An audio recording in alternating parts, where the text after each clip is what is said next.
Hello, everyone. Thank you for joining today's webinar entitled Organizing a Digital Startup Event. My name is Joyce, and I'm project manager at Think Media Labs Dubai office. Before we start, let me present to you the guide on navigating the webinar. Please make sure to follow the below steps. When you would like to ask a question, click on the Q&A button and type your question in the text box. For more complex questions that you would like to ask live, please raise your hand. And if you'll be given a chance to ask your questions orally. I will be unmuting you to do that. Uh, you can follow us on our social media accounts. You can follow us on Facebook, Think Media Labs. You can also contact us via WhatsApp for any questions or any inquiries. This is our number, and you can also email us at hello@thinkmedialabs.com. So, to tell you before we begin today's webinar, I would also like to invite you guys to register to the next webinar. The topic is learning the types of startup events that you can successfully run digitally.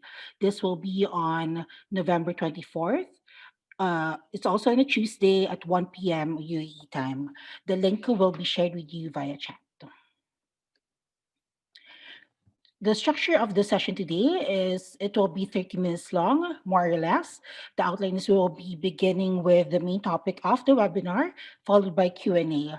If we won't have time for the live Q&A later, you will be given. I will again show you our social media accounts and email address so that you can reach out to us after the webinar. Okay, so let's begin. So, digital startup events. Most of the startup events that we run live and on site have been moved to fully digital. And when I say fully digital, it is 100% virtual. That includes the networking part, the business advisory and training sessions, the pitch activity and chit chats and conversations with the investors or corporate partners, and also if it is a competition or it's a pitch activity, the scoring and the feedback are also done virtually. So it's 100% virtual. And this is the reason we're able to continue the successful execution of these events despite the limitations of the pandemic. One of the efficient video conferencing tools we've been using is Zoom, which is what we're using now as well for this webinar.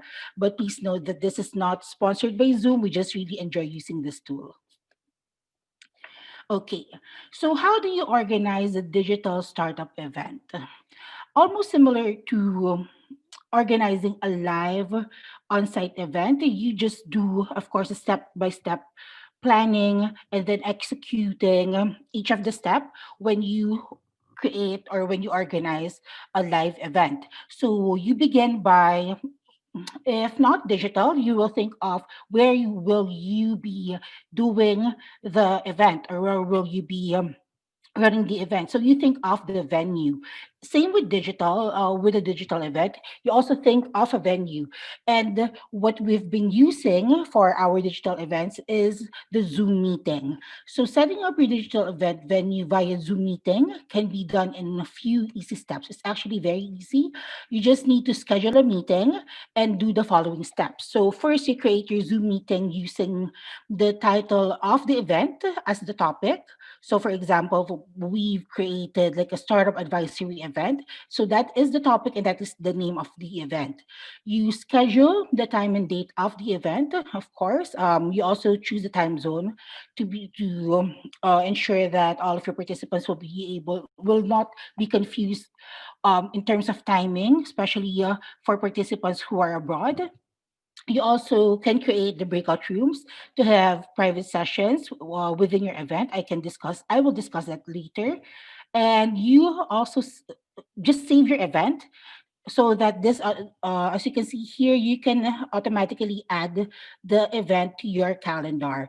This will allow you to easily send out the details of your event via the calendar invites. So again, once you've set this up, once you've set up your event on Zoom and you already have your venue, you can easily share the details of your event to your startup participants. Next, using a virtual lobby. So, the waiting room is a very nice feature of the Zoom meeting or of this platform, and we always make sure to utilize this because helps us have full control over who we admit to our event. As you may know, the events that we run are mostly for government and corporate as entities, so it is very important to make sure that we have full control of the attendees of the event. So always enable this particular option on your settings. So the waiting room serves as a virtual lobby where you can see the attendance of the startups before you officially start the event for everyone.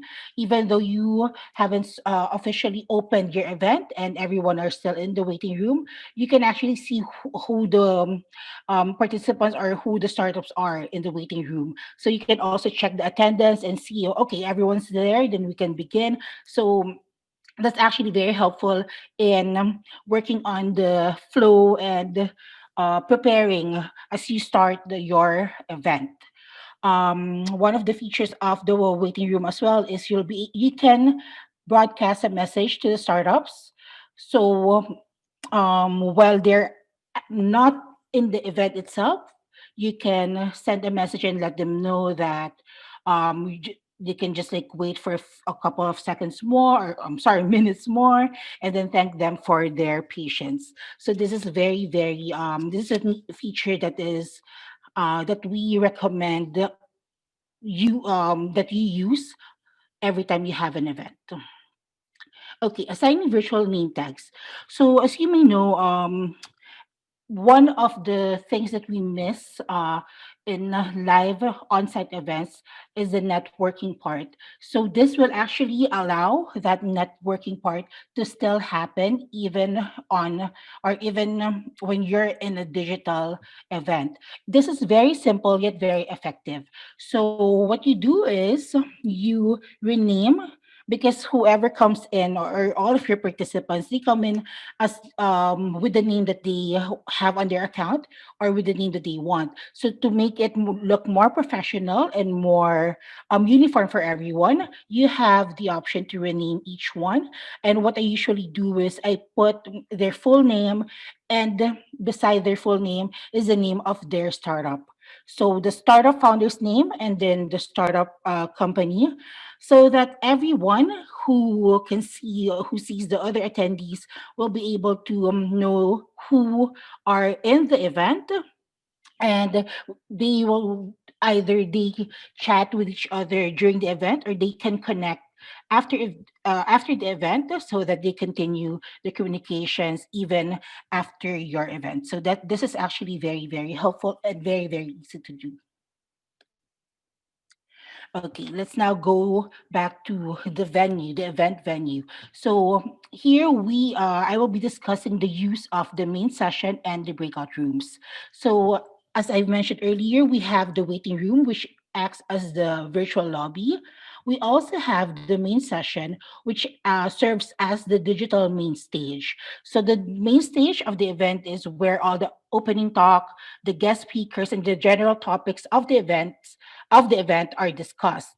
So here you have all of your audience. For us, for our startup events, of course, the startup founders are usually the audience. Sometimes we also have the corporate entities, and sometimes we have guest speakers in the audience as well.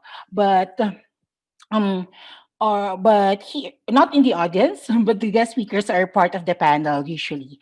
Pardon. So that is the main session. So everything happens in the main stage, in the main session. This is where everyone has visibility on everything that's happening. And this is usually done for big events that needs to have like the main topics or main agenda discussed. Then afterwards, if you would like to have your many more private sessions, then that is what the breakout rooms are for. So for the breakout rooms, you need to create them before you open them and before you assign. Of course, before you assign participants to the breakout rooms. So these mini rooms you can either use as a one-on-one room. You can also use it as a mini conference room, or for some activities that we do like pitch activities, so you can have more people in the room. So the options is actually uh there are a lot of options and how you can use the breakout rooms, and that will be discussed in the next webinar. So in the next webinar I will be talking about the other kinds of events that you can run digitally, and we can go do a deep dive on this, on the breakout rooms details in that webinar.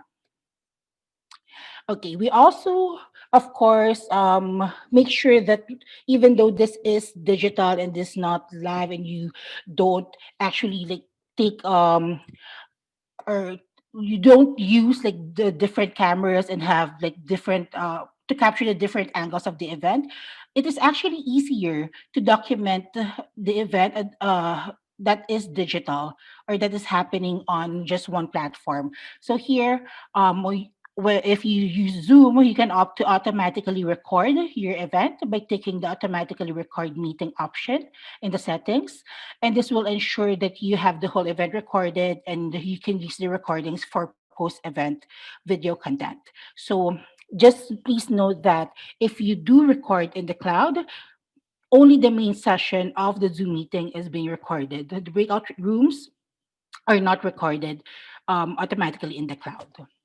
Okay, so again, these parts that I mentioned, in these steps rather in organizing your digital event, that this can only be done via Zoom meeting and not Zoom webinar, because breakout rooms are not available on Zoom webinars.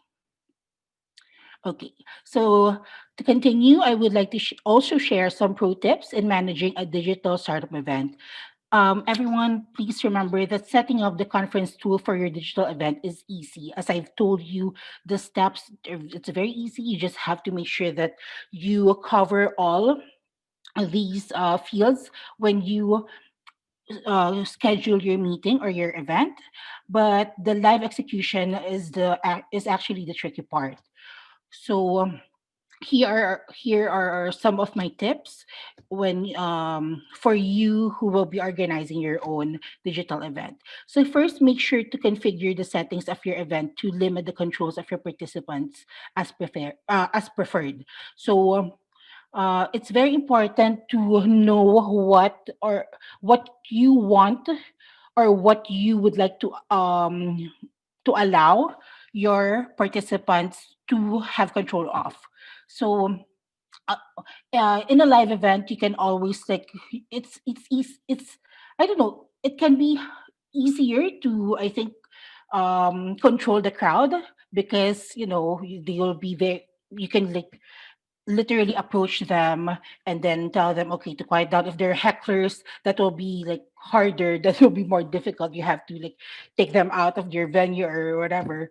But it's actually easier to do it, and in a digital event like the startup events that we run, because you can just configure the settings and make sure that you choose either to allow your participants to unmute themselves anytime they want, or have the option to have control over that as well. So it's very easy. Make sure that you check the settings and go over each option so that you can configure this before you go live. This will help keep the flow of the event smooth and organized. Number two tip is do not admit the startups into your event unless everything is 100% ready. So the main session will also serve as the backstage while all the participants are in the waiting room. That is one of the cool features, that is one of the benefits of the waiting room that you should take advantage of, because the organizers are all in the main stage while all the other participants are in the waiting room. So there you have to already put up your presentation, your music, your background music, your videos, have them all ready before you let your participants in. And that is why it's very important to enable the waiting room so that you don't get surprised with everyone just going in the event when while you are still preparing. Okay, so again, make sure to enable the waiting room. If the event is already running late, you can broadcast a message to the waiting room, and let the participants know that the updates or what they're waiting for, or how long will they need to wait. um they will still need to wait, and also to thank them for their patience.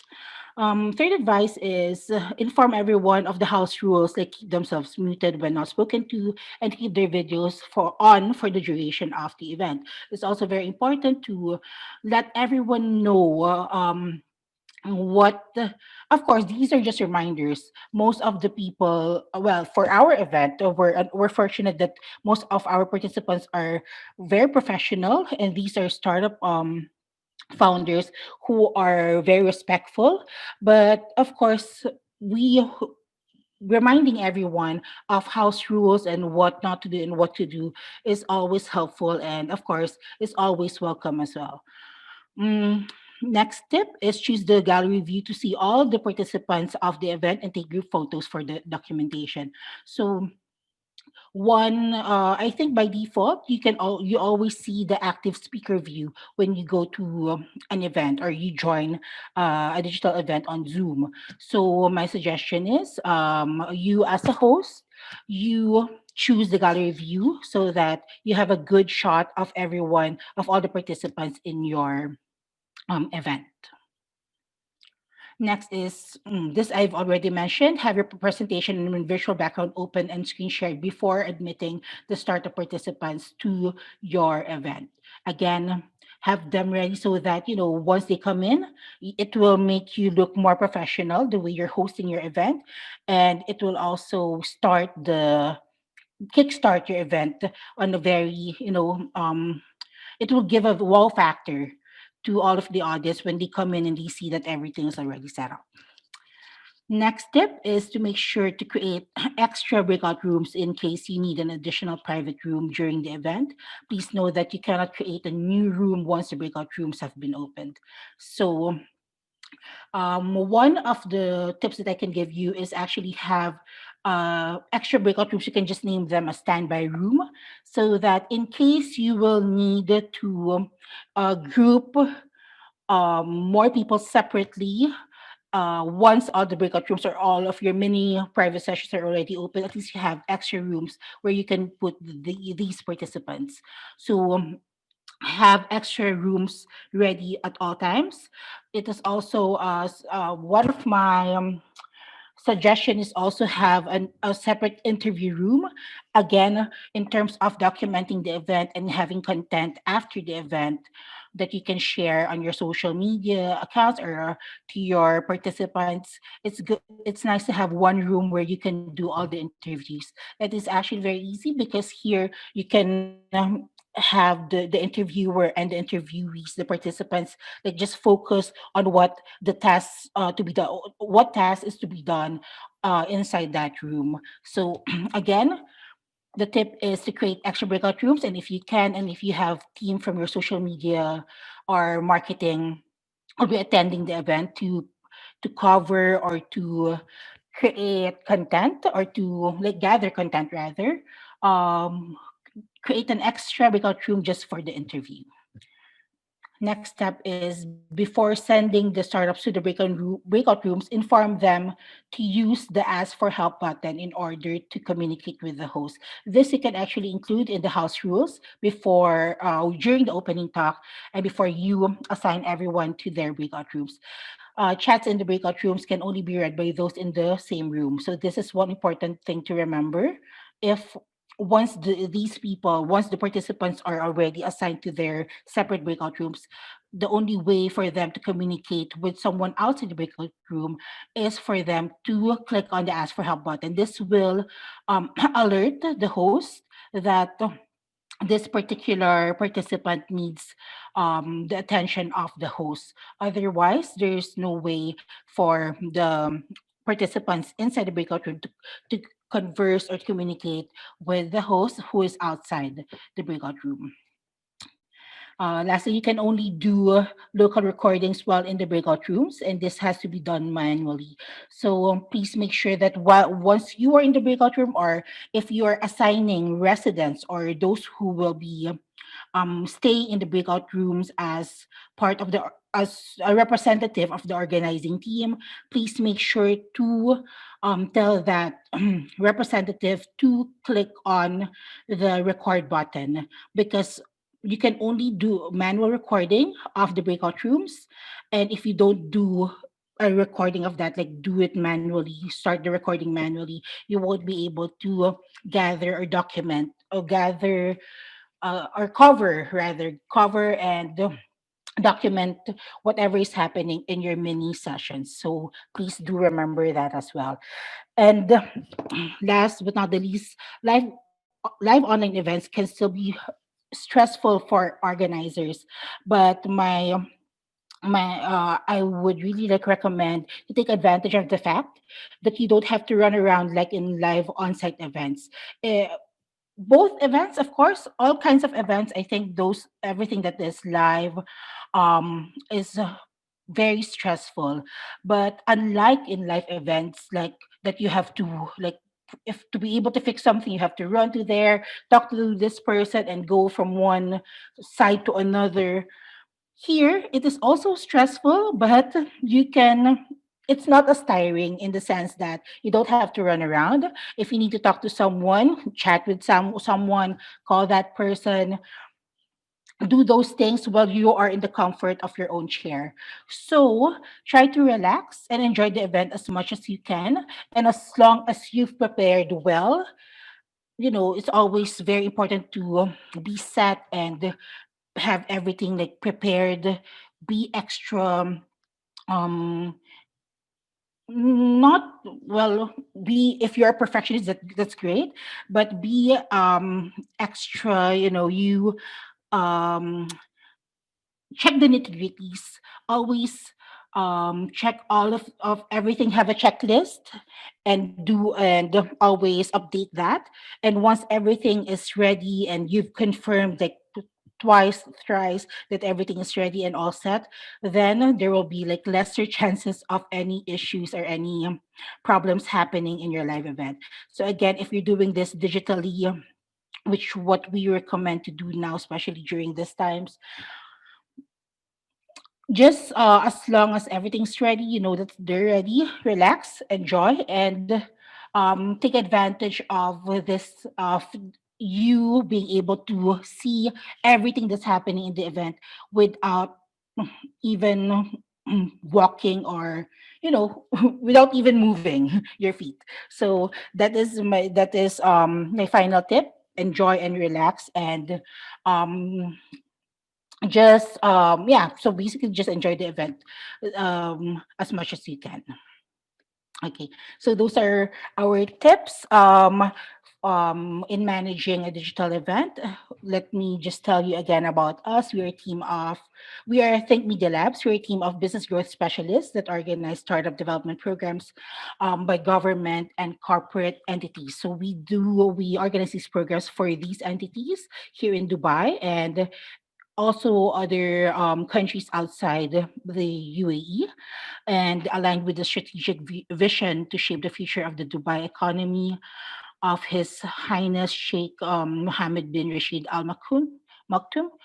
Think Media Labs continuously builds and manages experience and knowledge based programs that support entrepreneurship and startup and SME development programs. So, many ways that we can help you guys. We advise on adapting your existing format to an online format, which is what we've been doing successfully for the past months. We address the technical setup of the conferencing tool. May it be Zoom or any other conferencing tool in the market. We also advise on the audio and video setup of the panelists and moderators. We conduct the training sessions to the panelists and moderators, and we also prepare the detailed event flow and script. So this is what we can do for you when we organize your digital events. So here we don't have time anymore for the Q&A. So we will now what I'll do is I will again share this page wherein you will see how to contact us. It can be either on Facebook. You can send a message to us on Think Media Labs. You can also send a WhatsApp message to this number, and I will personally answer those questions and inquiries that you have. And you can also send us an email at hello@thinkmedialabs.com for further questions, or if you would like to be part of our mailing list for any new for our newsletters, please do send us an email so that we can include you to our list. You can also check our website at www.thethinkmedialabs.com. All right, so thank you so much for your time today, and I hope you learned a lot, well, at least or a few from this webinar. And see you again in the next webinar on November 24th, still a Tuesday at 1 p.m. UAE time. Thank you.